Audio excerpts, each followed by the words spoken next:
आज हम बात करने वाले हैं दिल्ली सल्तनत के आखिरी शासकों की, लोधी वंश की। सिर्फ 75 साल का राज था इनका, लेकिन उनके साथ ही एक पूरा का पूरा युग खत्म हो गया। सोचिए, एक साम्राज्य जो 300 सालों से टिका हुआ है, वो आखिर खत्म कैसे हो जाता है? यह एक बड़ा सवाल है ना? और इसका जवाब वो छिपा है लोधी वंश की कहानी में। एक ऐसी कहानी जिसमें महत्वाकांक्षा है, होशियारी है और आखिर में कुछ ऐसी घातक गलतियां हैं जो सब कुछ ले डूबी। चलिए इस कहानी को जरा और करीब से समझते हैं। तो सीन कुछ ऐसा है कि दिल्ली सल्तनत की हालत बहुत खराब है। सैयद वंश के शासक बहुत कमजोर हो चुके हैं और ऐसे में एंट्री होती है अफगान लोधियों की। उन्होंने एक ऐसे सल्तनत की कमान संभाली जो नाम की ही सल्तनत रह गई थी। दिल्ली की वो पुरानी शानो शौकत लगभग खत्म हो चुकी थी। और इस वंश की नींव रखी बहलोल लोधी ने। और क्या आप जानते हैं, उन्होंने पूरे 38 साल राज किया। दिल्ली के किसी भी सुल्तान ने इतने लंबे समय तक हुकूमत नहीं की। उनका काम बहुत मुश्किल था, एक बिखरे हुए साम्राज्य को फिर से जोड़ना। अब देखिए, बहलोल लोधी के लिए गद्दी कांटों का ताज थी। उनके सामने एक नहीं बल्कि तीन तीन बड़ी मुसीबतें खड़ी थीं। एक तरफ तो जौनपुर जैसे ताकतवर पड़ोसी आंखें दिखा रहे थे, दूसरी तरफ उन्हीं के अफगान सरदार थे जिनकी अपनी महत्वाकांक्षाएं आसमान छू रही थीं, और तीसरे थे वो जागीरदार जो कहते थे हम टैक्स वैक्स नहीं देंगे। मतलब इन सबको एक साथ संभालना कोई बच्चों का खेल नहीं था। यहीं पर बहलोल लोधी की सबसे खास बात सामने आती है, उनका अंदाज। वो टिपिकल सुल्तान नहीं थे। कोई ऊंचा सिंहासन नहीं, कोई शाही नखरे नहीं। वो तो अपने सरदारों के साथ जमीन पर दरी पर बैठ जाते थे, उनके साथ खाना खाते थे।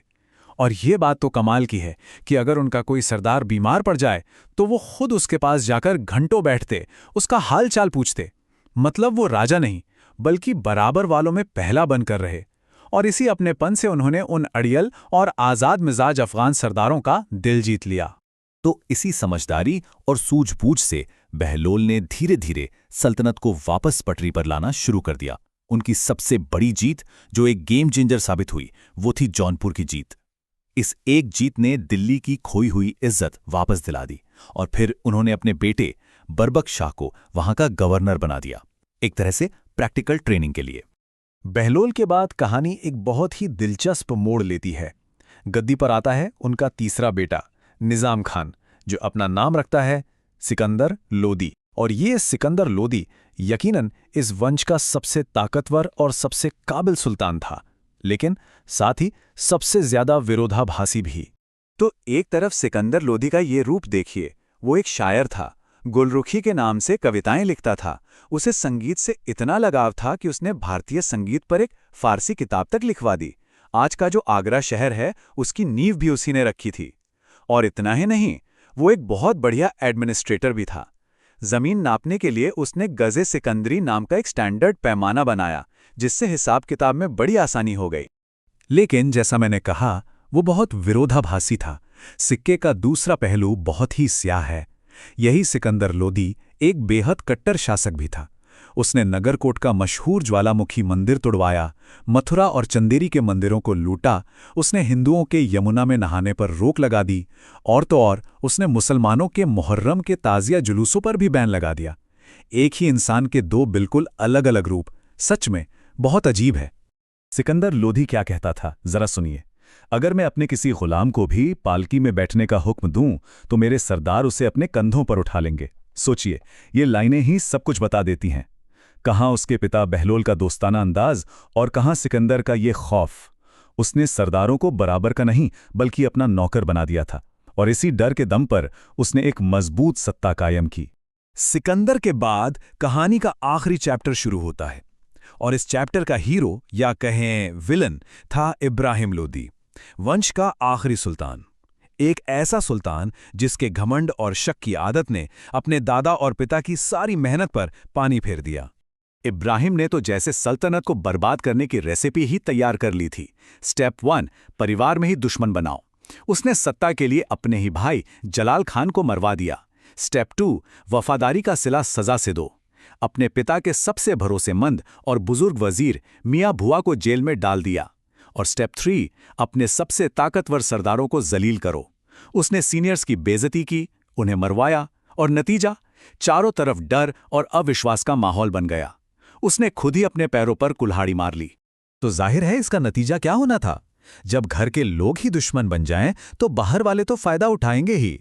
उसके अपने ही लोग, जैसे पंजाब का गवर्नर दौलत खां लोधी और उसका सगा चाचा आलम खां लोधी, वो इब्राहिम से इतने परेशान हो गए कि उन्होंने काबुल के शासक बाबर को चिट्ठी भेज दी। और चिट्ठी में क्या लिखा था? आइए और हमें इस जालिम सुल्तान से छुटकारा दिलाइए।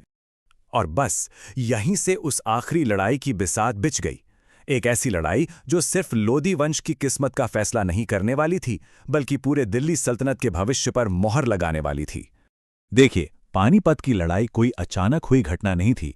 इसकी उल्टी गिनती बहुत पहले शुरू हो चुकी थी। 1518 में इब्राहिम लोधी मेवाड़ के राणा सांगा से खतौली की लड़ाई में हार गया। ये एक बड़ा झटका था। फिर करीब 1524 में उसके नाराज सरदारों ने बाबर को वो मशहूर न्योता भेज दिया। और फिर तारीख आई 21 अप्रैल 1526। जगह थी पानीपत का मैदान, और यहां इतिहास बदलने वाला था। लड़ाई का नतीजा बिल्कुल साफ था।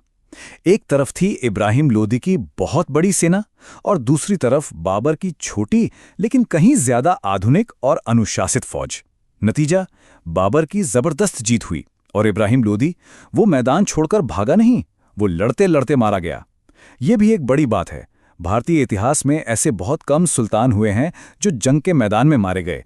बस एक दिन, पानीपत में सिर्फ एक दिन की लड़ाई ने हिंदुस्तान का नक्शा बदल दिया। 320 साल पुरानी दिल्ली सल्तनत खत्म और एक नए साम्राज्य की शुरुआत हुई, मुगल साम्राज्य, जो अगले 300 सालों तक हिंदुस्तान पर राज करने वाला था। तो घूम फिरकर हम वापस उसी सवाल पर आ जाते हैं जिससे हमने ये कहानी शुरू की थी। सोचिए, अगर इब्राहिम लोधी ने घमंड की जगह अपने दादा बहलोल लोधी वाली समझदारी दिखाई होती तो क्या होता? क्या सिर्फ एक इंसान का स्वभाव, एक लीडर का किरदार 300 साल पुराने साम्राज्य को बचा सकता था? ये एक ऐसा सवाल है जिसका जवाब इतिहास की किताबों में नहीं मिलता, बल्कि हमें सोचने पर मजबूर कर देता है।